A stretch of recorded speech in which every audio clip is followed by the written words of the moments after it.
Spin kick sets him down. And now trying to end it. Big ground and pound here. Harris. That's gonna do it. Another one. Shavkat Rakhmonov still undefeated. Shavkat Rakhmonov, also known as the Nomad, is on an absolute UFC tear with a 17-0 record.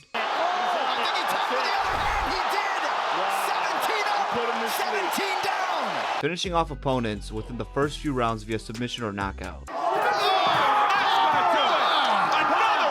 Shavkat was born in Uzbekistan to Kazakh parents. Eventually his family moved to Kazakhstan where his relatives live. Growing up, Shavkat's family was very poor, so the Nomad began working at the young age of 16, where he would load trucks and warehouses in order to help his family financially. At the same time, he would begin training in combat sambo. Shavkat eventually signed with M1 Global MMA. M1 Global is a MMA promotion that is based in Russia, where most of the elite MMA fighters of Asia and Europe go. M1 Global partnered with the UFC in 2018, in which M1 Global will farm fighters for the UFC and will give M1 champions an opportunity to sign with the UFC. M1 Global is where Shavkat began his professional career in 2014 and beat every single opponent he faced via knockout or submission until he signed with the UFC in 2020. Wow, hard shot. Oh, he doesn't like it. He's gone down.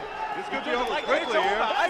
It's over. It's over. He's out. Shavkat would go on and win the M1 Global welterweight title in 2018. Since signing with the UFC, Shavkat has been finishing his opponents like it's nothing. Many have been doubting his endurance, since his fights never last long, and many have been doubting his ability to fight top-ranking UFC fighters and win. Well, 296 is his chance to prove everyone wrong.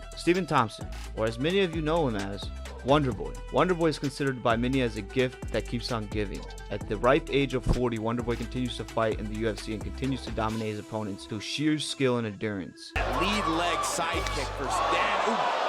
Beautiful. He's in big trouble. Yep. And again he connects.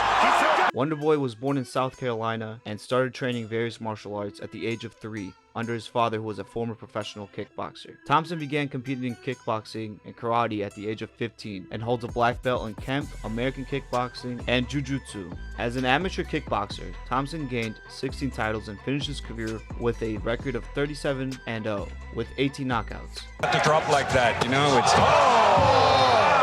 In 2006, Wonderboy joined the newly created World Combat League, where he dominated his first year and became the #1 ranked fighter. In 2007, Wonderboy suffered a knee injury that ended his time with WCL. During his recovery, Wonderboy would turn to MMA and eventually get signed by the UFC in 2012. Wonderboy would have a rocky start with an initial win over Dan Stiggin and then a loss over Matt Brown. After that loss, Wonderboy would go on a 7-fight win streak and would finish a lot of his opponents. Now he faces possibly a future UFC legend in Shavkat. Will Wonderboy derail the Shavkat hype train and serve him his first MMA loss? Or will Shavkat retire Wonderboy's career?